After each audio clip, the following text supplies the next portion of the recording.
अस्सलामुअलैकुम रहमतुल्लाहि वबरकातुहू। क्या हाल चाल है जी। ये बच्चा है जी नेक्स्ट कुर्बानी 2022 के लिए। दिल अफरोज़ इसका नाम है और माशाल्लाह झालर देखें, घुमड़ देखें, नाव देखें, आउटस्टैंडिंग जी माशाल्लाह आउटस्टैंडिंग।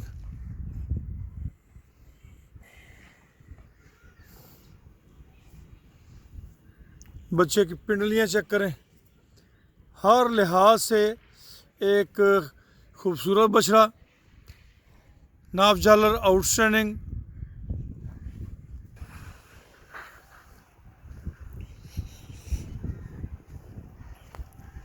बच्चे का पुट्ठा चेक करें आप अभी से। अभी ये छोटा है, अभी इसने बहुत ग्रोथ करनी है और बहुत वज़न बनाना है माशाल्लाह। दिल अफरोज़ इसका नाम है जी, दिल अफरोज़ इसका नाम है। और दिल अफरोज़ की डिमांड जो है वो हमने 3,25,000 रुपये रखी है जी। 3,25,000 रुपये। बहुत प्यारा तैयार होने वाला बच्चा, नाव झालर बड़ी आउटस्टैंडिंग। जैसे जैसे बड़ा होता जाएगा ये इसकी झालरें, इसकी नाव जो है वो ज़मीन पे लगने शुरू हो जाएंगी माशाल्लाह। इस तरीके की इसकी नाव झालर है जी। अल्हम्दुलिल्लाह सुम्मा अल्हम्दुलिल्लाह।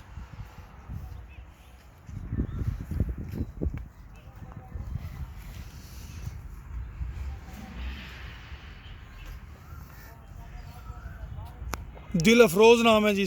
कुर्बानी 2022 पे जाके ये जो है कुर्बानी के लिए तैयार होगा जी।